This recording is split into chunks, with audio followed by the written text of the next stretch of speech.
To have you all back. Good to see you again.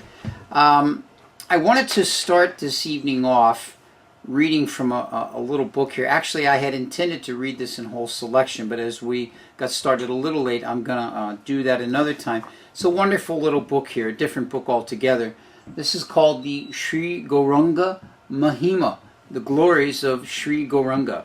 Now this book, unfortunately, there we go, is not available at Krishna.com. This is one of those rare books found here and there about the devotional universe. But in this book are the verses and prayers of Advaitacharya and Sarvabhauma Bhattacharya glorifying Sri Chaitanya Mahaprabhu. Now, one of the favorite prayers in glorification of Mahaprabhu, one of my favorites, is the Gauranga Ashtatara Shatanam Stotram. And this means the 108 names of Lord Chaitanya. So there's 5 names in this list of 108 that really stuck out in my mind. So I'm going to go over those. The first one is Dvijatama. Dvijatama means the best of the Brahmanas. And then there's Dvijavara. And Dvijavara means best of the twice born. And then Dvijanayaka. Dvijanayaka. And this is the leader of the twice born. And then Dvijajati Pujaka, the worshipper of the twice born. So the last one here that I really like is Nyasi Chudamani, the crest jewel of the renunciates. So why do these 5 stand out?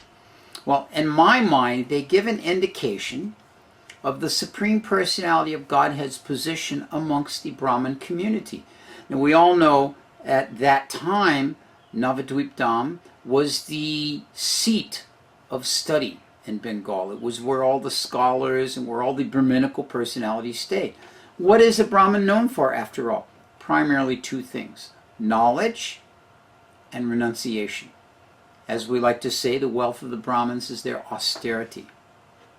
Now, renunciation austerity doesn't necessarily have to be some very difficult, hard thing, some kind of dry experience like what Hiranyakasipu was doing, standing on the tips of your toes there, hands above your head until the ants eat your body away. Or even what Dhruva Maharaj was doing, living in the forest, eating, just speaking of Dhruva Maharaj, I saw he just came in the chat room. What Dhruva Maharaj was doing, living in the forest, eating leaves and breathing every other day or like that, very difficult. Actually, that reminds me of a little story I'll interject here. I have a wonderful wooden box in my home. It's a little, one of those common teak wood boxes that all devotees have or have seen. And I found this box. I was in Sarasota, Florida, and I was in a secondhand store run by one Jewish community. And I was just kind of kicking around the store, looking at this and that, and they didn't have anything particular. And back in a corner, on a shelf, underneath some other stuff, I picked it up, and here was this little wooden teak box with kind of ivory highlights around it. And I looked at it, and on top of the box was carved by hand the scene of Dhruva Maharaj in the forest and Lord Vishnu manifesting before him. It had a little Dhruva Maharaj boy sitting on a stump meditating, and Lord Vishnu manifesting before him, and Lord Vishnu's outstretched hand with the conch shell. So I saw this box in the back corner of this secondhand Jewish, store, and I was like, I have to have this, but I can't let them know I have to have it. So anyway, I asked the gentleman at the desk how much it was, and he gave me a price, and in true tradition, we bartered back and forth, and for $12 I walked out of there with a hand-carved box of the pastime of Lord Vishnu appearing to Dhruva Maharaj. So, back to the point. That type of meditation that Dhruva Maharaj underwent to get the blessings, the mercy of Lord Vishnu, are not necessarily what we're going to do. Renunciation can actually be very simple, and it can be very easy. Just like this month that we're in. The month of Purushottama Adhikamash. Now, this is technically the leap year, if you will, and unlike the leap year in the Gregorian Roman calendar, it doesn't come every 4 years. It comes a little more often than that because the time schedules and the lunar and solar differences, all that type of stuff. I'm not an astrologer, neither am I a fifth canto aficionado. but we understand that about every 2 years or so this comes. So it started on April the 15th, and it runs from April the 15th until May the 14th. And we're about halfway through it now. Many of us, I have to say this, many of us were not very familiar with this Purushottama Adhika Mash. Now, some of us that may have followed Chaturmasya over the years know that occasionally it pops up during the Chaturmasya season, and you have to stop your Chaturmasya Vrata and all that kind of thing. But that was basically all we knew. So recently, more information has come to be known about this month, and what an amazingly potent and important month this is. So with that in mind, I have a copy of this wonderful little book here. I'm showing all my collection of rare books here tonight. This wonderful little book here. It's called The Sacred Month of Purushottama. There we go. Right there.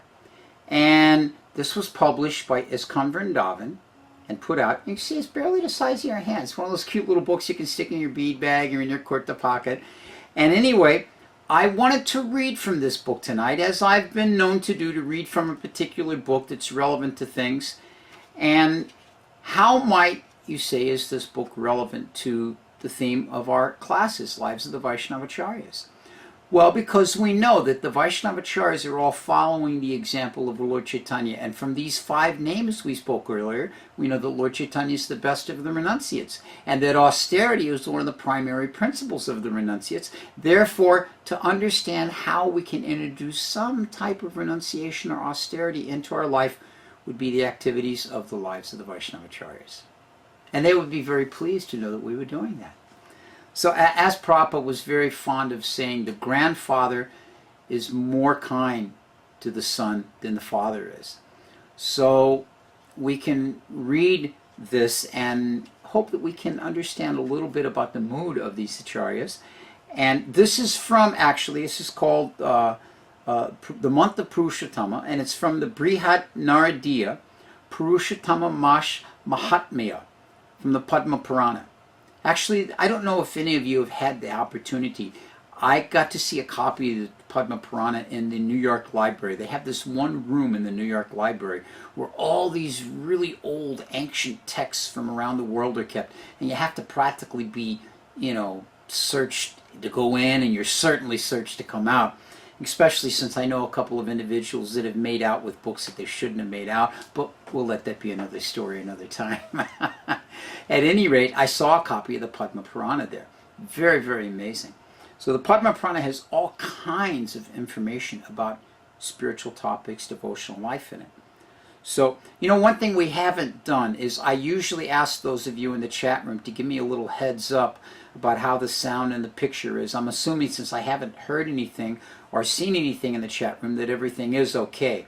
But Karuna Shakti or Manjesh, you're both our regular listeners, so if you could just toss a little something in the chat room, let us know that the sound and picture is good. There we go. Bhakti and Carol saved the day. All right, thank you so much. So, I'm going to start reading through this. We did get started a little late, but I am going to stick with it until we finish this, so we'll just see where the evening goes. Once upon a time, thousands of sages came together in the holy place called Naimisharanya to perform sacrifice. To their very good fortune, the great sage Suta Goswami, who had been traveling to different pilgrimage sites, arrived there along with his disciples. The sages present were very enlivened to see him. They stood up and immediately paid their respects to the great sage, offering him a very nice asan, and respected him with folded hands and requested him to sit down. The sages at Naimisharanya said to Suta Goswami with folded hands, "O Sutaji, we humbly request that you tell us something about the wonderful activities of the Supreme Personality of Godhead. There are many thousands of such narrations, but we want to hear the most perfect one, by following which we can all be delivered from the material world and return back to Godhead." Now this is actually very amazing, because isn't this why we gather together in these evenings to hear these broadcasts? Isn't this why we gather together at the temple in the mornings to listen to classes? Isn't this why when some respected sannyasi comes through, you find the attendance at the temple classes to double and sometimes triple? Because we all have a desire to hear about the personality of Godhead's pastimes. Now, particularly nice, I'm sure this is true in all of your communities out there, but particularly nice we find here in Alachua, there are many different reading groups. There's the Nectar Devotion group that meets every Wednesday. There's the Chaitanya Charitamrita reading group that meets every Friday. There's different reading groups that meet and have discussions about the different topics of Krishna. And so this is a great tradition that is something that's been going on for thousands of years. And here we see the very sages of Naimisharanya have taken up this activity. But they don't just want to hear, they're requesting very specifically, we want to hear that which is the very best. And what do they define as the very best? That which will deliver them from the material world and send them back to Godhead. That's what they want. To have the opportunity to go back to Godhead by hearing these wonderful pastimes of the Lord. So, hearing this request made by the sages, headed by Shaunaka Rishi, Sutta Goswami began to speak. O sages, please listen to me. I first went to Pushkar Tirtha. Then, after visiting thousands of other holy places, I reached Hastinapur. There, on the bank of the Ganges, I saw thousands of sages sitting together with Parikshit Maharaj. Just then, the great sage Sukadeva Goswami appeared, and all the sages present paid him proper respects by rising from their seats and folding their hands. All the sages unanimously offered the asan to Sukadeva Goswami, who would speak Krishna Katha to Parikshit Maharaj. I have just come from Hastinapur, where I heard the Srimad Bhagavatam from the lotus mouth of Sukadeva Goswami. Now I will tell you about the all-attractive personality of Godhead and his activities. Once, long ago, Narada Muni reached Badarik Ashram, the residence of Sri Narayana Rishi. The river Alakadanda was flowing down from his lotus feet. Narada paid his obeisances to Narayana and prayed, O Lord of the demigods, O Master of creation, you are all truthful, the essence of all truths. I offer my obeisances unto you. O Lord, in this material world, all living entities are busily engaged in sense gratification. They have forgotten the ultimate goal of life. Therefore, please explain something useful both for the householders and the sages like me, something that will help us attain self-realization and return back to Godhead. Now, when I read this, I was quite amazed because this is Sutta Goswami 5,000 years ago speaking about the fact that everybody's engaged in pursuing sense gratification. And they've forgotten the ultimate goal of life. And I was thinking to myself, isn't this just exactly what we see today? And we think, oh, this is the way it is. It wasn't like this previously. But the sages are noting, no, this is the very condition of the material world. It doesn't matter the time. The material world means that we've sought sense gratification. So he's saying, how do we help to remind ourselves of the ultimate goal of life and return back to Godhead?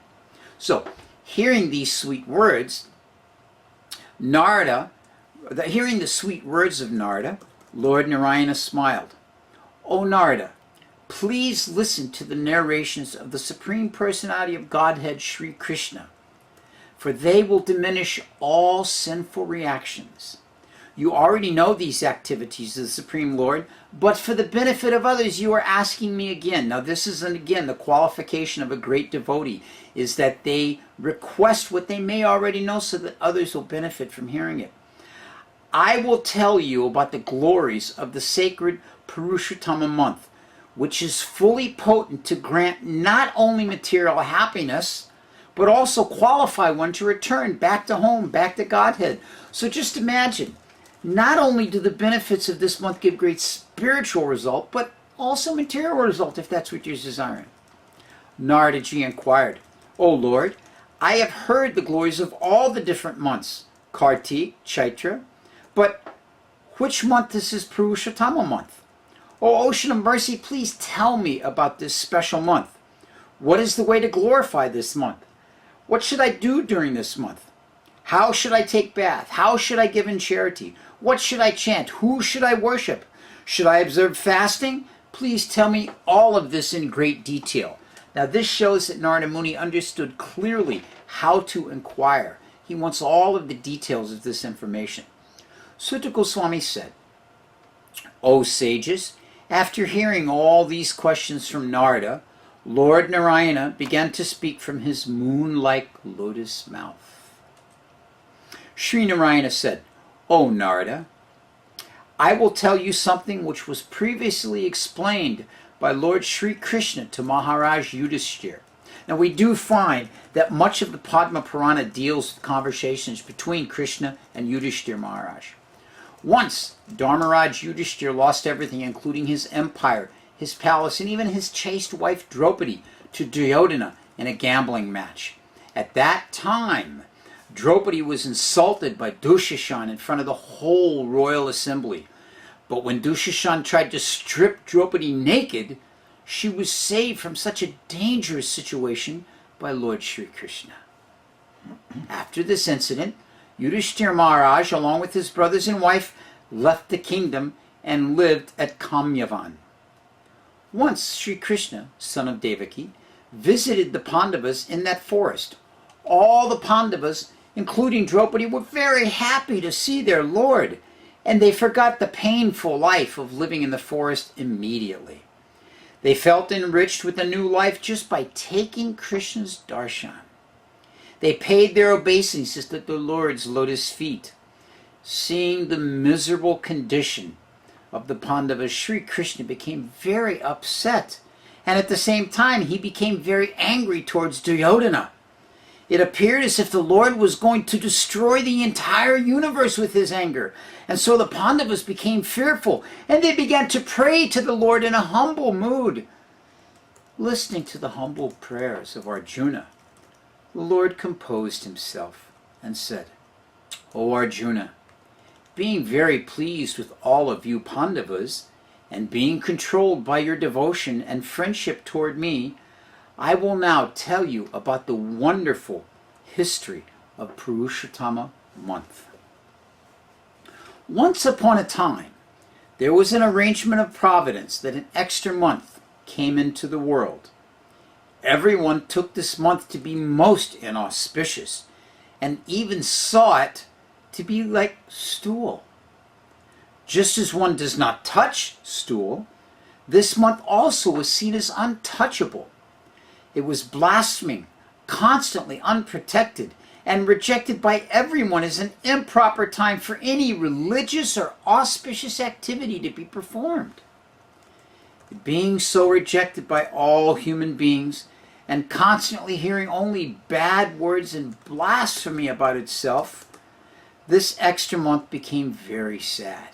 Now this is an important point because this gives further indication, further clarification that everything originally is personal in its nature. And being personal, there is a personality. And so these are the activities of that personality, Purushottama.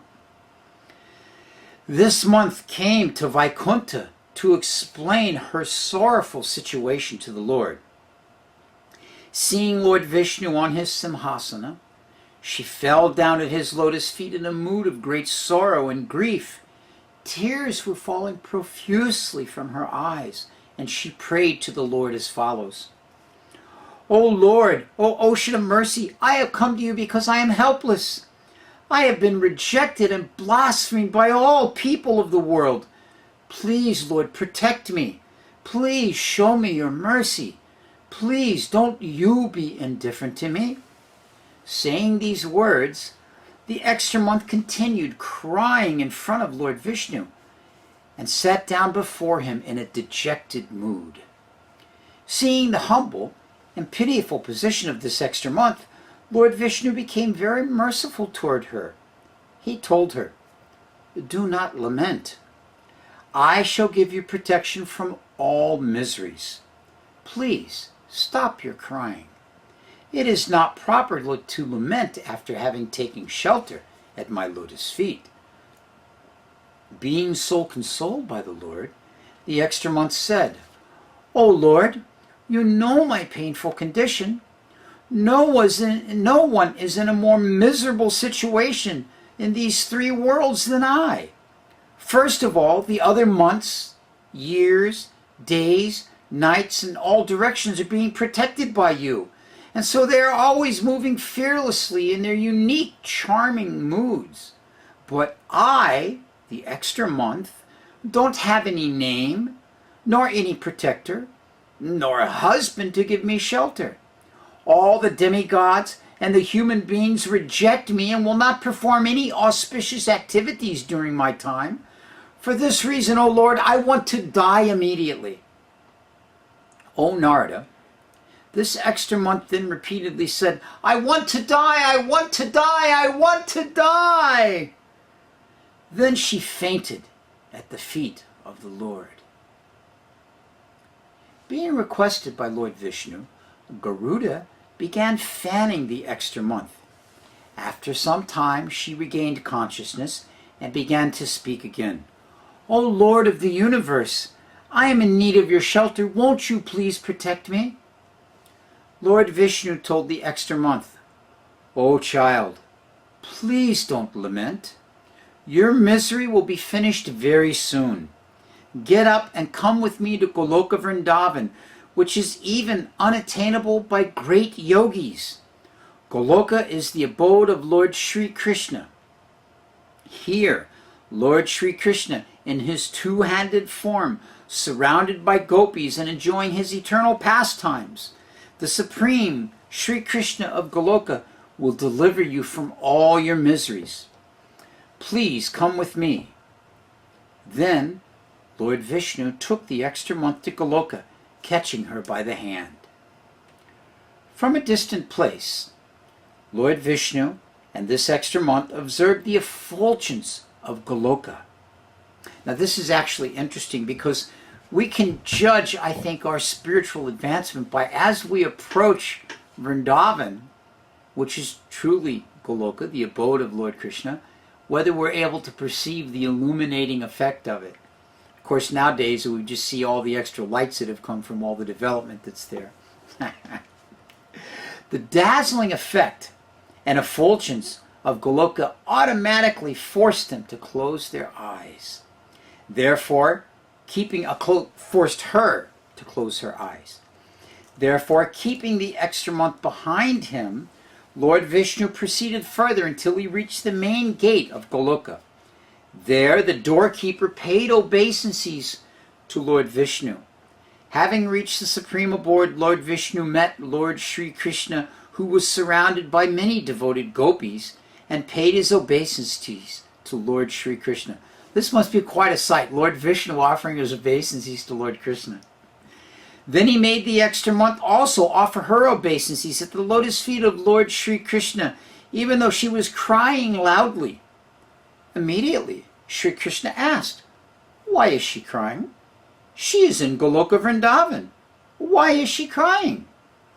Hearing these words from Lord Sri Krishna, Lord Vishnu got up from his seat and started explaining the miserable condition of the extra month. He begged Sri Krishna, "Please, you protect this unprotected month.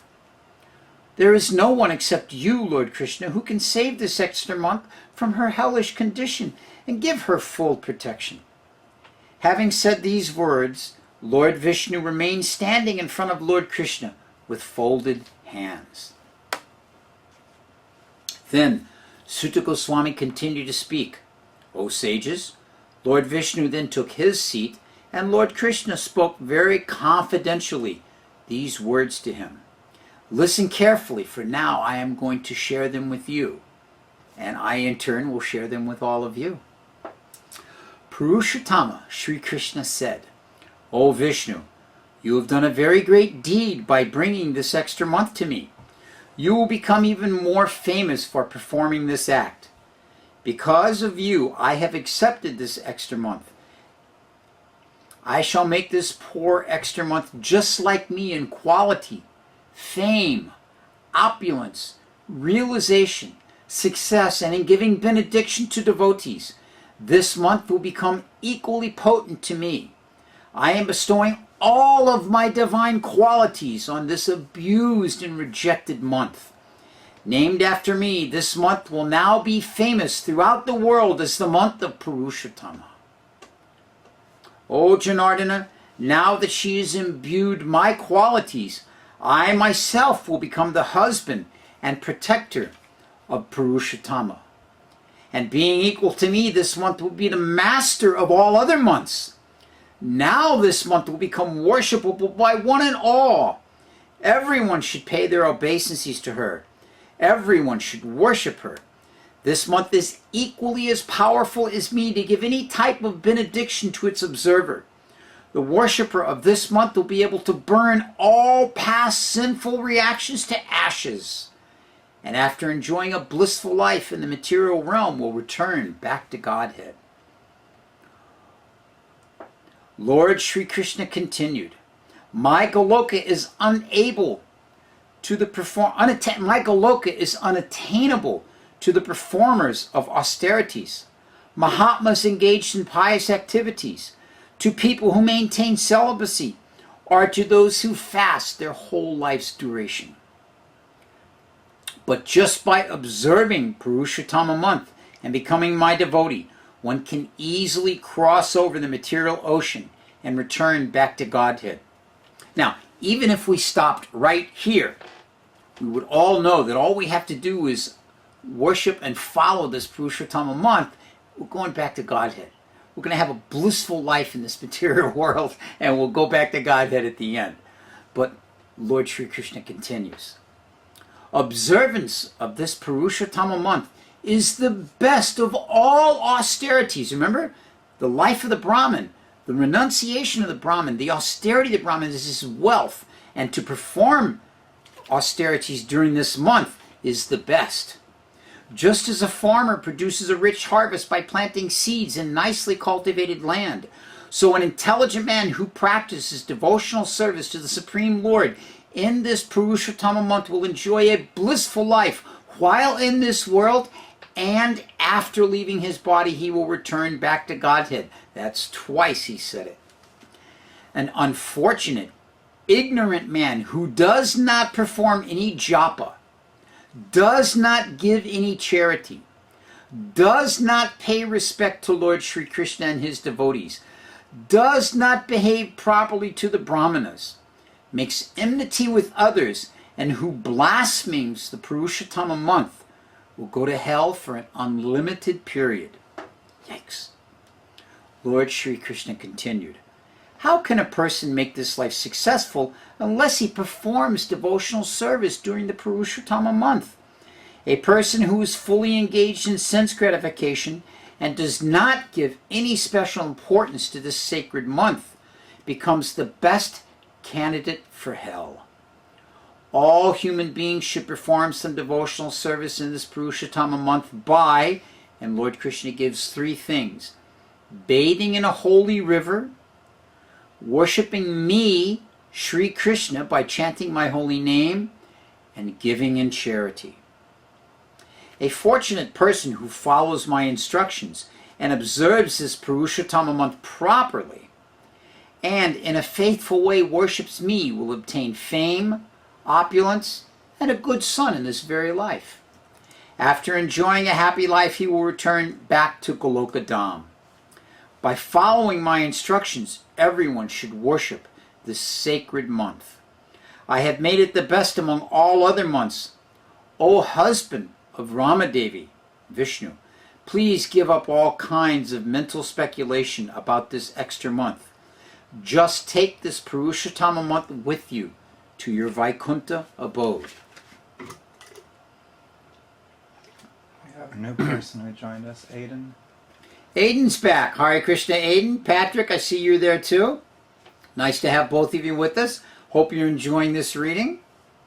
All right. After narrating this brief History of the Purushottama month. Lord Sri Krishna glanced very mercifully upon Yuddhistir and Draupadi, and they began speaking to Arjuna. Now remember, this was originally a conversation between Krishna and Yuddhistir. O lion amongst men, you can now understand the reason that you Pandavas are suffering. You did not acknowledge or honor the presence of Purushottama month, which is just recently finished. That month, which is most dear to Vrindavan Chandra, has passed, but you Pandavas were in the forest and did not worship Purushottama month, so now you are suffering. You have been following the ritualistic principles given to you by Vyasadeva, but unless you worship Purushottama month, you cannot perform pure devotional service to me. Lord Sri Krishna continued. Now I am going to narrate a famous historical event concerning the previous birth of Draupadi. In her previous birth, Draupadi was the daughter of a great Brahmana sage called Medhavi. Her mother died when she was a small child, and she was under the care of her father. Day by day she grew to full-bloom youth. She was very beautiful, but her father was not interested in arranging her marriage. Seeing her other girlfriends with their husbands and young children, she passed her days in a very miserable way. In the meantime, her father passed away from this material world while uttering the sacred name of Hare. This made his daughter even more miserable. Fortunately, the great sage Durvasa Muni appeared in her ashram shortly after her father's death. Seeing the great sage, the girl paid her obeisance to him and respectfully worshipped him. She offered flowers and fruits to the sage. When he expressed his pleasure with her reception, she began lamenting and crying before him. Concerned, the sage inquired about the cause of her lamentation. The Brahmin girl began to speak. "O great Saint Durvasa, you know past, present, and future. I have no shelter in this world. I have lost all my relatives. My father has passed away. I have no elder brother. I am also unmarried, and there is no husband to protect me. Oh, great sage, do something. Please help me. Please give me some advice to relieve me from this miserable condition." After listening to her prayer, Durvasa began to consider the unfortunate condition of this girl, and he decided to show mercy toward her. Sage Durvasa said, "O beautiful one, 3 months from now the most auspicious Purushottama month will begin. This sacred month is most dear to Lord Sri Krishna. Just by taking a holy bath in this month, a man or a woman can become completely sinless. This Purushottama month is more glorious than any other month, including Kartik month." I thought that was an incredibly powerful statement, including Kartik month. "The glories of all other months not even are equal to 1/16 of the glories of Purushottama month. The merit of a person who takes a holy bath even once in this month is equal to the merit of taking a bath in the Ganges for 12,000 years. If you take a holy bath, give in charity, and chant the holy name of Krishna during this month, all your miseries will go away. You will achieve all kinds of perfection, and all your desires will be fulfilled. Please do not forget to worship the forthcoming Purushottama month very sincerely." After speaking these words, Sage Durvasa remained silent. Unfortunately, the young Brahmini did not believe the words of Sage Durvasa. Rather, she became angry and started blaspheming. "Oh, great sage, you are lying! How could this extra month, which you call Malamasa, which means the stool month, be superior to all the other great months like Magh, Kartik, and Vaishakha? I cannot believe your words. You are trying to cheat me. This extra month is known as being abominable for any kind of pious activity."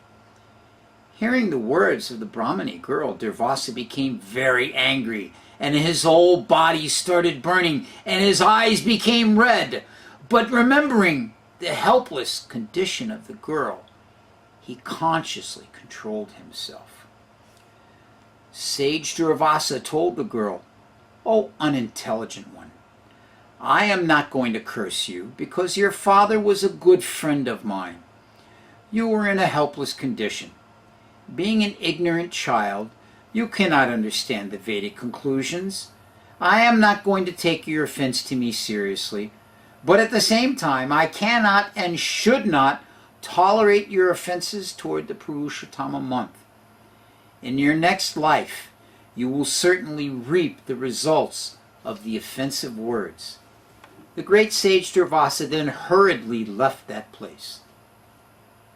Lord Sri Krishna then told Arjuna, "O sinless one, when Durvasa Muni left that place, the Brahmini girl, Draupadi, in her previous birth, lost all of her opulences at that moment. Being an offender to Purushottama month, her body began to look very ugly, and she lost her effulgence. She then decided to worship Lord Shiva, who is known as Ashutosh, one who is very easily pleased. The young Brahmini then began to perform austerities to please Lord Shiva, the wife of Parvati. She continued her austerities for 9,000 years. In the summer season, she would sit in meditation surrounded by fire at the hot sun. In the winter, she would meditate in the freezing cold water. Observing her austerities, even the demigods became fearful. O Lord Shankara then appeared before the Brahmani girl, because he was pleased by her worship and her austerities. When Lord Shiva appeared before the girl in his spiritual form, she immediately stood up, rejuvenated. In the presence of Lord Shiva, all of her bodily weakness from fasting and austerities disappeared, and she began to look beautiful again. Seeing Lord Shiva in front of her, she started to worship, and in her mind, of course she had no facility to worship, and then she began to recite nice prayers to him. Being very pleased with the girl, Lord Shiva said, "O performer of austerity, all good fortune to you. Now please ask some boon from me. I am pleased with you and will grant you whatever you ask." Hearing these words from the mouth of Lord Shiva, the girl said, "O friend of the poor, if you are pleased with me, then give me a husband." Repeatedly speaking the words, "Give me a husband," 5 times, the girl then fell silent. Then Lord Shiva said, "Let it be. You have asked for a husband 5 times, and so you will get 5 husbands." Hearing Lord Shiva's words, the girl became very ashamed. "O Lord, it is most abominable for a girl to have 5 husbands. Please retract your words." Lord Shiva then spoke very gravely, "That is impossible for me.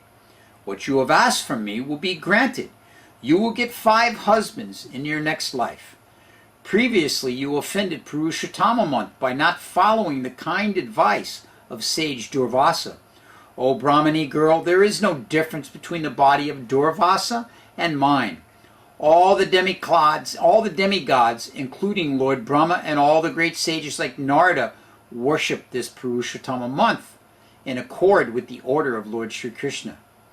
A devotee of Purushottama month achieves all good fortune in their life, and at the end of their life they go back to Goloka Dham, the abode of Lord Sri Krishna. Being an offender to this sacred Purushottama month, you will get 5 husbands in your next life." The girl became very remorseful, but Lord Shiva immediately disappeared from the place. After Lord Shiva's departure, the young Brahmini girl became very moroseful and fearful about her future life. In this way, after a few days, she left her body by the arrangement of providence. Lord Sri Krishna then said, "O Arjuna, in the meantime, King Drupada had been performing an elaborate sacrifice. From this sacrificial fire, the young Brahmini took her birth. She appeared as the daughter of Maharaj Drupada. O Arjuna, the same daughter of Medhavi Rishi had now become famous in the world as Draupadi. She is none other than your present wife. Because she blasphemed Purushottama month in her previous life, she was insulted by Dushashan in front of the entire Kuru assembly in the presence of all of her Pandava husbands. Fortunately, she remembered me, Sri Krishna, and took my shelter. Forgiving her offenses, I protected her from that most abominable condition and saved her from the hands of Dushashan. Oh, dear Pandava brothers, please don't forget to worship the forthcoming Purushottama month. A person who blasphemes Purushottama month will never attain good fortune. This Purushottama month is fully potent to fulfill all your desires and remove all miseries. Now your 14 years of forest life are coming to an end. Please worship this Purushottama month sincerely, for it will bestow upon you all good fortune. Giving full consultation to the Pandavas in this way, Lord Sri Krishna then left that place for his abode in Dwarka. After some time, when Purushottama month appeared, Maharaj Yuddhistir reminded his younger brothers and wife Draupadi of the words of Lord Sri Krishna. All of them followed the instructions given to them and worshipped Purushottama. From the merit they achieved by performing this Purushottama Vrata, they regained their lost kingdom. And after enjoying a happy life, they all returned back to Godhead by the grace of Sri Krishna. An intelligent person should engage himself in hearing katha from a pure soul. In this way, one should always meditate on Sri Krishna and discuss his pastimes with other devotees. One should take rest thinking of Sri Krishna within his heart. If one is a grahasta, he should perform his household duties in a truthful and peaceful way. He should not commit violence to others and should be merciful towards saintly people as well as to the poor. Protection of animals, truthful speech, mercifulness, and non-violence are some of the important principles that a grahasta should follow. Sutta Goswami then continued to relate this discussion between Lord Narayana and Naradaji to the sages of Naimisharanya. So just to give us the timeline, we have Yuddhistir being spoken to by Lord Sri Krishna. And this is being mentioned by Sukadev Goswami in his conversation with the sages at Naimisharanya, to Maharaj Pariksit, in the audience of which was Sutta Goswami, who was hearing these words and speaking them to the sages in Naimisharanya. That's a timeline you get confused.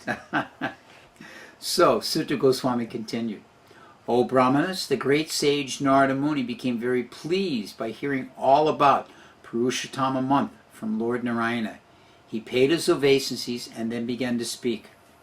This Purushottama month is the best of all months. It is the best of all kinds of vratas and austerities. Even if one hears just the glories of Purushottama month faithfully, he will achieve devotional service to the Supreme Lord Purushottama, and all of his sinful reactions will be immediately nullified.